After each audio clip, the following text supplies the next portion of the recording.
Bonjour à tous. Élodie Bocquet-Bergeron, je suis la présidente de la Fédération d'histoire des Yvelines et des sociétés d'archéologie. L'idée aujourd'hui, par rapport à la question qui est posée dans ce colloque sur les enjeux, les perspectives pour les sociétés savantes, c'est au niveau de la fédération, vous faire un retour d'expérience plutôt sur notre concours scolaire qui en est à sa 18e édition et qui nous procure la joie et l'enthousiasme d'être très en phase avec la jeunesse yvelinoise et surtout son appétence pour l'histoire. Comme je vous disais, on en est à notre 18e édition parce que dès la création de la fédération par mes illustres prédécesseurs, en fait, la fédération a deux grosses activités. La première, c'est un colloque tous les 2 ans, et la deuxième, c'est tous les ans d'animer un concours d'histoire locale. Cette année, par exemple, je vous ai mis le flyer de notre édition, où, actualité oblige, on a essayé un peu de sensibiliser les élèves yvelinois sur le fait que notre département allait organiser 3 sites olympiques, et donc on a essayé de les intéresser sur l'histoire du sport. Bon, alors j'avoue, c'est un peu un bide, mais on a 3 candidats qui s'attaquent au sujet. Les autres ont préféré, comme d'habitude, traiter de l'histoire locale. Alors, si ce concours existe depuis 18 ans, c'est parce qu'il est le fruit de 3 partenariats. Le premier, j'insiste là-dessus, c'est un concours scolaire, ce qui commence à nous poser quelques petits, parfois, soucis dans le règlement, parce que des fois, des élèves veulent candidater librement, et on est toujours obligé de leur demander de se retourner vers leur professeur d'histoire pour qu'ils puissent s'inscrire. L'éducation nationale garantit à l'enseignant qui s'inscrit le fait qu'il peut, pendant 16 heures, présenter le concours avec sa classe. Le deuxième partenaire essentiel, c'est le conseil départemental des Yvelines, qui, au travers des archives départementales, nous aide beaucoup à recevoir les élèves qui s'inscrivent. Et deuxièmement, c'est le conseil départemental qui assure chaque année la magnifique cérémonie auquel ont droit les élèves. Et puis enfin, la Fédération d'histoire des Yvelines qui anime le concours tout au long de l'année. Alors, ce concours, par rapport à d'autres, n'a qu'un seul objectif, c'est juste de faire aimer l'histoire et le patrimoine local aux élèves. Ça, j'insiste beaucoup parce qu'on est en concurrence avec d'autres concours. Et nous, en fait, ce qu'on souhaite, c'est sensibiliser les élèves yvelinois à la richesse de leur histoire et surtout qu'ils s'amusent pendant le concours. C'est vraiment un axe qu'à la fédération, on essaye de développer, c'est-à-dire on peut être très sérieux tout en s'amusant. Donc là, je vous ai mis le règlement du concours qui, depuis, a quand même pas mal évolué, mais c'est le concours original qui garantit que, normalement, voilà, quand on se réunit, il y a les 3 partenaires représentés, et notamment l'éducation nationale, qui vérifie que par rapport aux attendus pédagogiques de la classe des élèves qui se présentent, l'élève a bien traité le sujet. Ce concours, il se déroule en 2 phases. Alors, une première phase où c'est les élèves qui travaillent. C'est toujours un peu laborieux, mais il faut attendre la circulaire académique qui relance chaque année notre concours.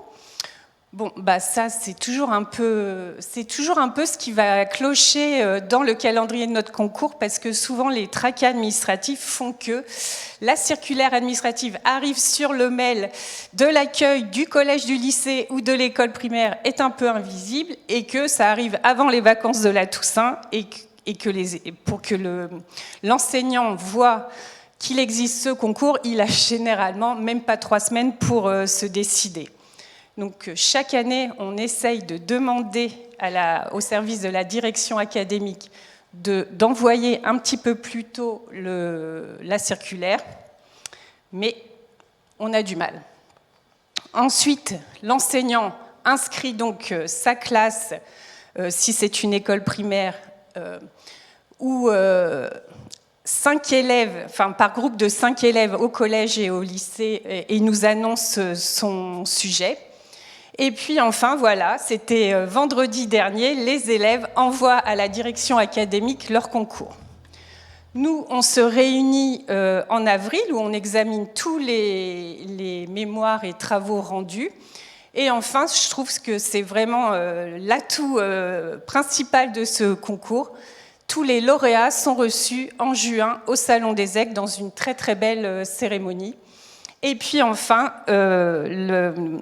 les lauréats du premier prix ont la joie d'être accueillis par les archives départementales, généralement début juillet, pour une visite privée des réserves des archives départementales. Ça, je remercie encore Hélène, parce que ça fait 2 ou 3 ans qu'on a mis ça en place, et on voit le bonheur des jeunes d'être vraiment au cœur des sources de l'histoire, donc merci encore.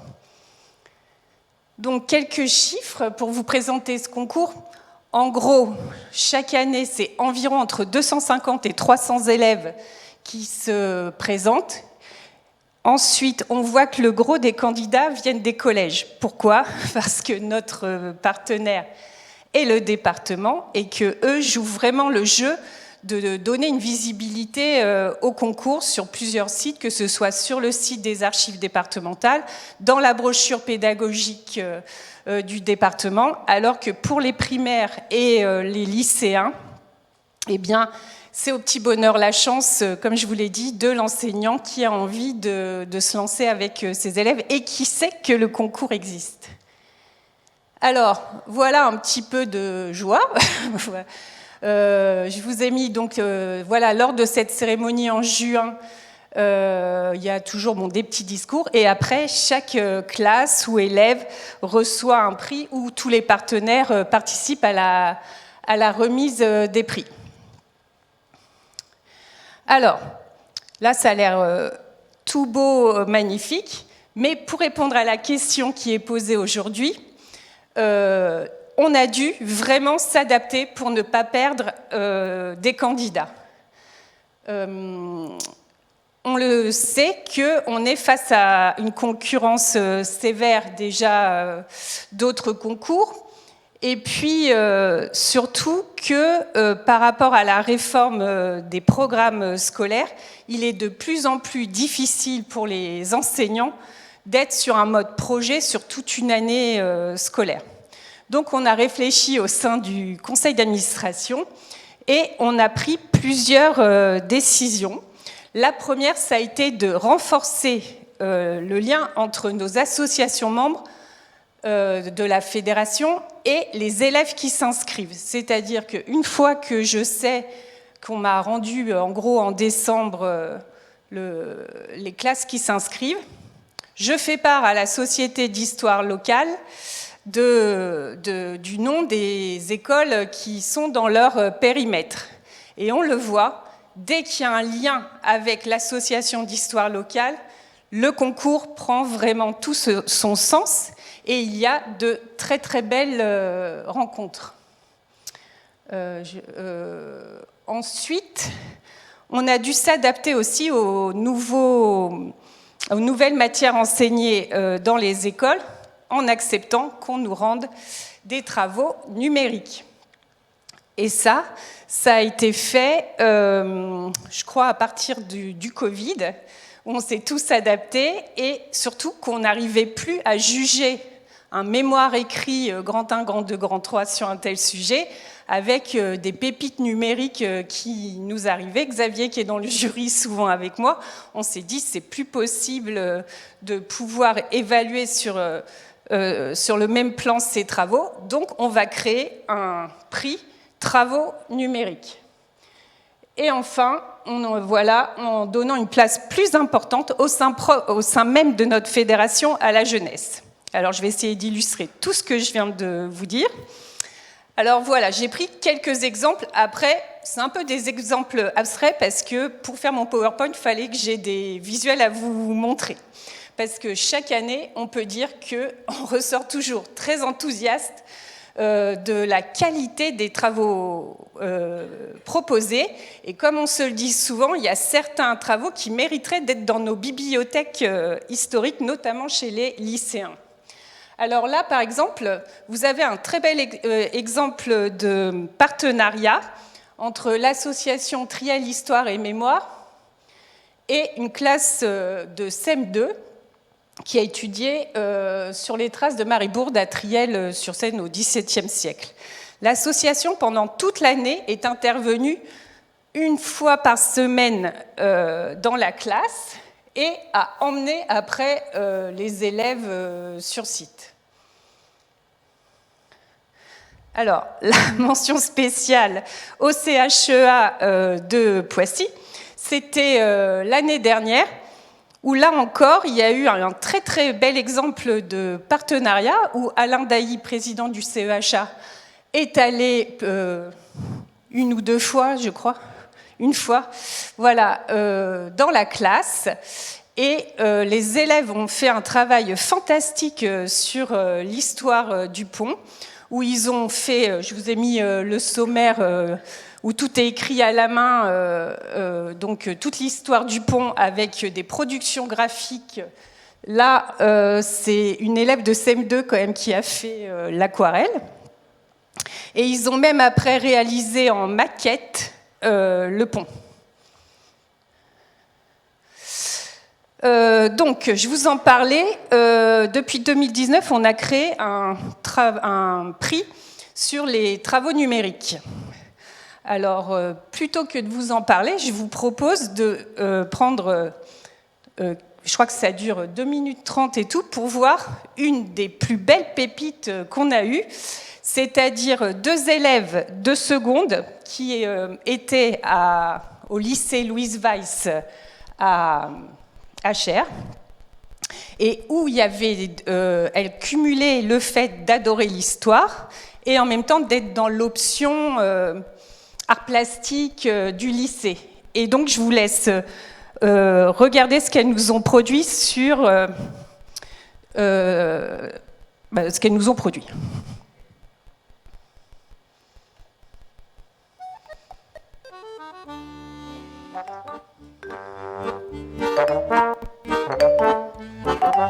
En 1899, dans la petite ville d'Achères située en Île-de-France, Camille Genazzi crée une automobile qui dépasse la barre historique des 100 km/h.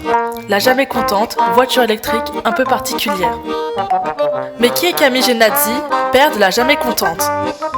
Né en Belgique, en 1868, Camille Genazzi est un ingénieur électrotechnique belge. Il crée à Paris une compagnie spécialisée dans la construction automobile électrique, la Compagnie Générale des Transports Automobiles.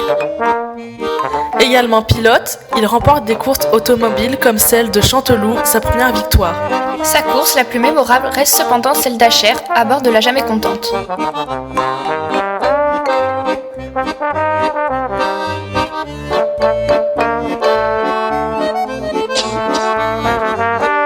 La jamais contente, construite en 1899, est une voiture de course électrique.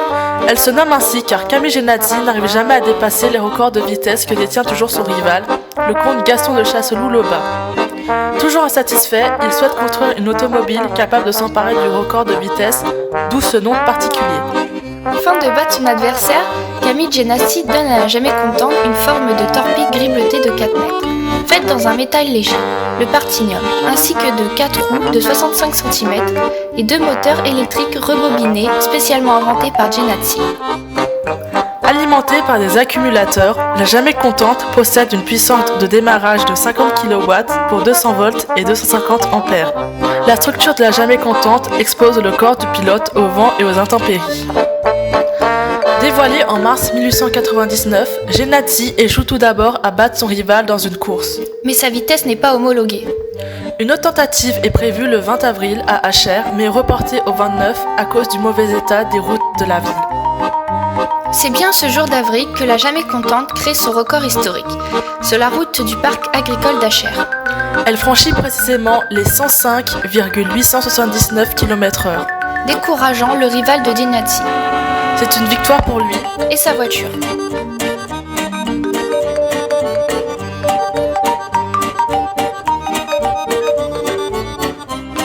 Grâce à cet exploit, la Jamais Contente a permis à HR d'être reconnue comme la ville sainte de l'automobile. Elle a donc marqué l'histoire de l'automobile par son record de vitesse, mais aussi celle d'Acher, même à travers le temps. Cette voiture électrique n'a pas été oubliée. Elle est exposée au musée de Compiègne comme une pièce maîtresse de la collection automobile. Une maquette a aussi été réalisée pour commémorer à HR en 2014 la place de la Jamais Contente. Cela montre donc que malgré le temps qui passe, le souvenir de la Jamais Contente survit dans les mémoires.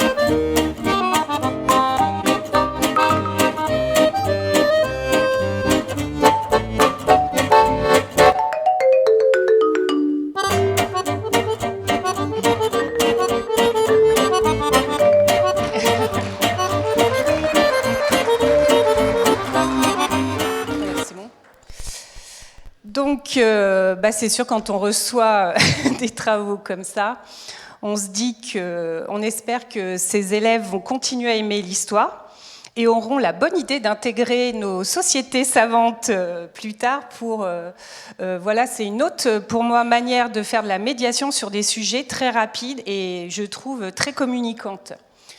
Donc, notre dernier axe a été de nous dire...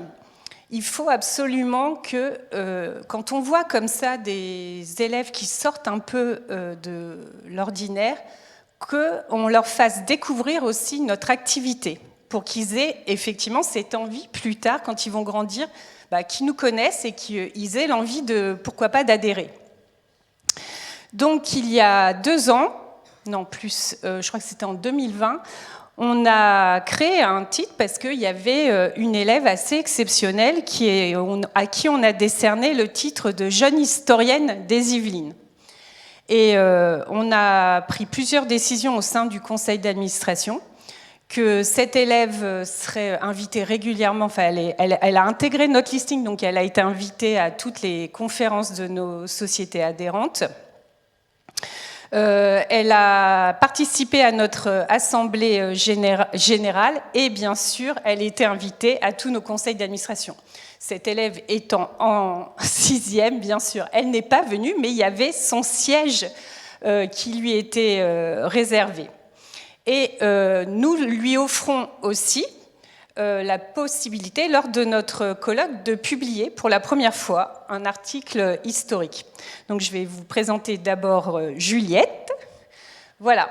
Alors Juliette, on a eu du bol parce qu'elle était très moteur et elle se voit déjà grande historienne. Donc elle m'a dédicacé son premier article en disant que quand elle serait grande, je serais très honorée d'avoir cette dédicace. Donc je vous présente...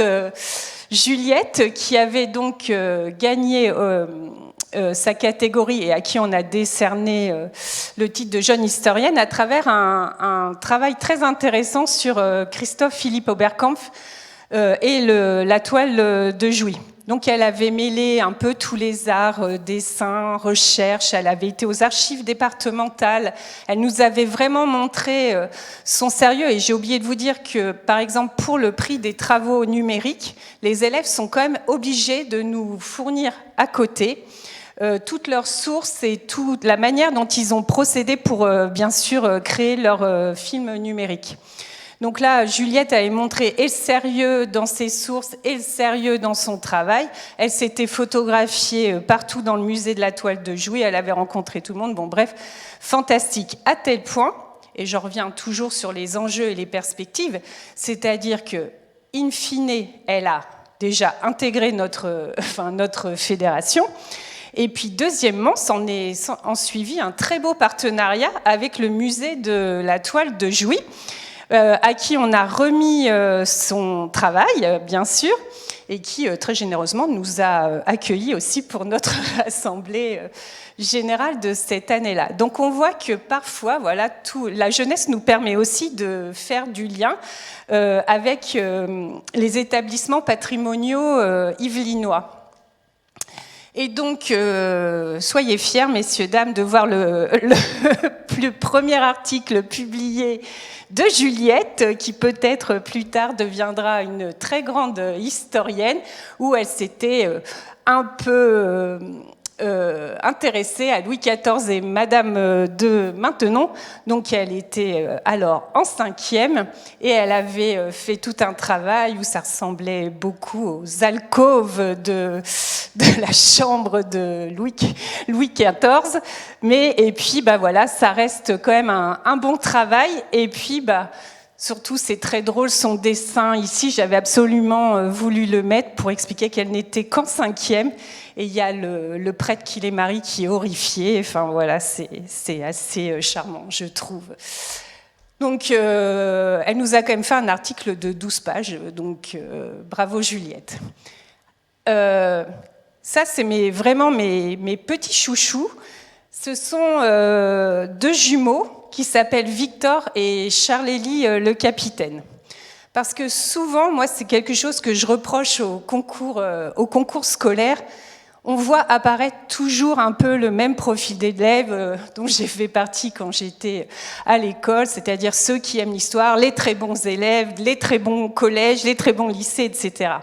Et eux déjouent vraiment toutes les statistiques, sachant que ce sont des enfants d'agriculteurs, scolarisés dans le Mantois avec de très forts troubles 10. Je ne sais pas si vous connaissez dyslexique, dysorthographie. Ils ont vraiment dans le panel beaucoup de troubles d'apprentissage. Et ces 2 jeunes, dès l'âge de 16 ans, ont repris la société d'histoire locale de leur village, le Cresse-Mantois, et ont réussi à travers eux à fédérer des adultes. Voilà, c'est la jeunesse qui a recréé une société d'histoire locale, et c'est des passionnés. Alors bien sûr, quand on voit arriver leurs travaux, là je regardais Xavier, il dit « Oh non !» Moi je dis oui, parce que ce qui compte, c'est pas forcément d'avoir la meilleure copie, c'est derrière la passion qui les anime. Et eux, par exemple, on va vous montrer une vidéo. Un des 2 jumeaux s'est passionné pour le peintre Gaston Balland, qui est un peintre du Mantois qui a peint tous les paysages. Et il s'est quand même fait suer à aller, en gros, de Mende jusqu'aux Andelys, photographier à la Stéphane Bern, on l'entend, il est là, vous trouverez, j'ai un truc, pour reprendre toujours le même point de vue du tableau, etc. Et moi, je dis que je ne sais pas combien d'heures ça lui a pris, mais il a montré à travers autre chose qu'un écrit qu'il était véritablement passionné. Donc je vais vous montrer 1 minute de son petit film.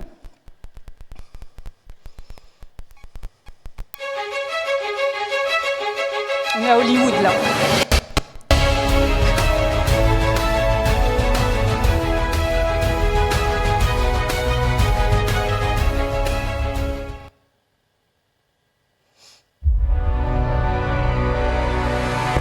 Vous allez découvrir l'histoire étonnante d'un peintre qui a voyagé dans notre région, peint ses recoins, ses paysages et ses monuments. Gaston Balland a peint de nombreuses fois ces monuments, incontournables du Mantois de tous sens.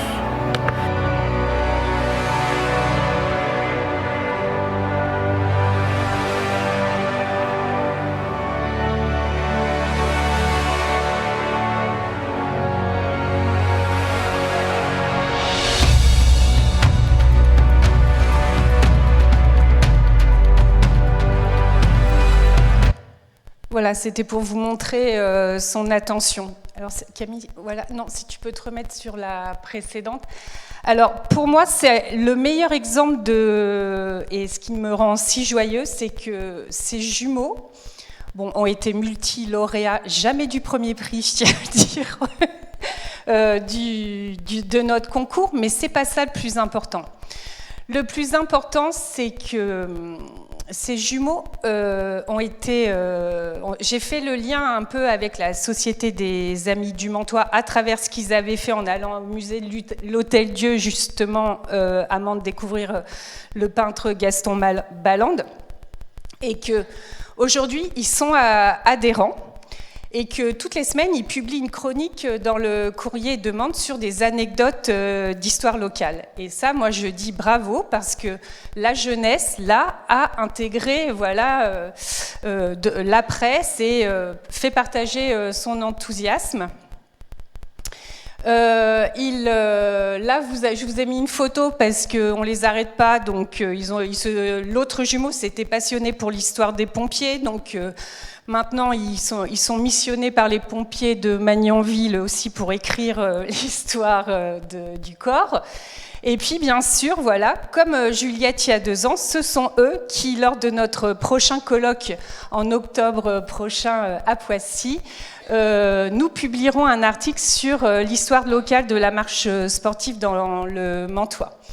Et moi, je leur dis à chaque fois à quel point on est fiers d'eux, parce que scolairement, il y en a un qui est en bac chaudronnerie et l'autre, pareil, qui est dans le technique, mais eux, ce qu'ils veulent, c'est garder toute leur vie la passion avec l'histoire. Et quand j'aurais dit que j'allais parler d'eux aujourd'hui, ils m'ont dit de vous dire que l'histoire, c'est trop bien. Voilà.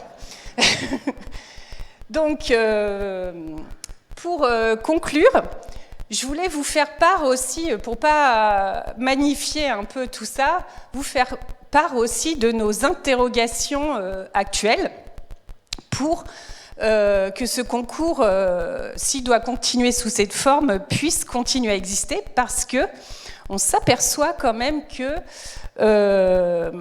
il y a quand même certaines difficultés qu'il ne faut pas ignorer.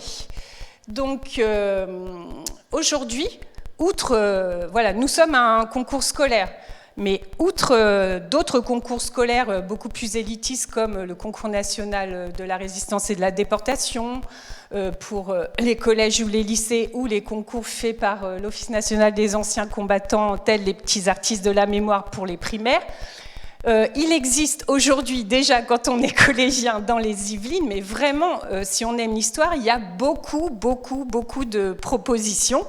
Et si on se met à la place de l'enseignant entre s'inscrire à un concours scolaire ou répondre à des propositions pédagogiques super sympas proposées par le département, eh bien nous, il faut qu'on réfléchisse à se positionner dans le panel de propositions. Donc vous voyez, merci au département, on apparaît quand même dans la brochure pédagogique, comme je vous l'ai dit, on apparaît sur le site départemental des archives départementales, mais il y a 2 initiatives que je trouve fantastiques, qui sont d'une part le projet Mine d'Histoire, qui est, c'est pour tous ceux qui aiment le numérique, et on sait quand même que les jeunes adorent le numérique. Il faut reconstituer un château qui doit changer, j'imagine, tous les ans, à partir du jeu Minecraft. Voilà, donc ça c'est une première proposition.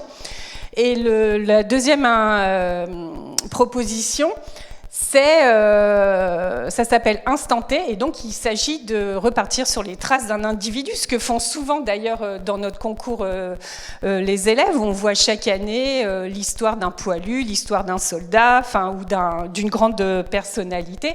Et là, l'idée, c'est qu'ils font la même chose et après, ils créent en numérique, en vidéo ou en podcast.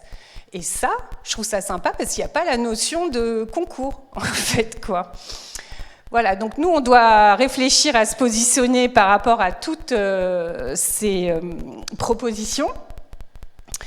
On doit vraiment être très vigilant aussi dans notre partenariat, surtout avec l'éducation nationale, qui tend un peu à s'effriter en ce moment. Franchement, au moment du jury, il ne nous donne plus personne. C'est-à-dire qu'il n'y a plus aucun enseignant qui prend de son temps pour nous aider à savoir justement un cycle 3, un collégien, un lycéen, il en est là dans ses acquis pédagogiques, comment on peut juger un travail. Il n'y a plus personne. En fait, ils nous fournissent les locaux et nous, on se débrouille. Et heureusement que les archives départementales envoient toujours quelqu'un pour qu'il y ait quand même le département de représenter.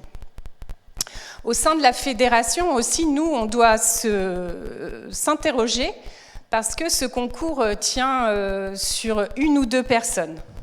Et c'est vraiment beaucoup de travail, et il faut aussi que voilà, il y a un vivier de gens qui ont envie de s'investir pour qu'on ait d'autres idées et qu'on trouve d'autres partenariats aussi. Je pense que c'est important.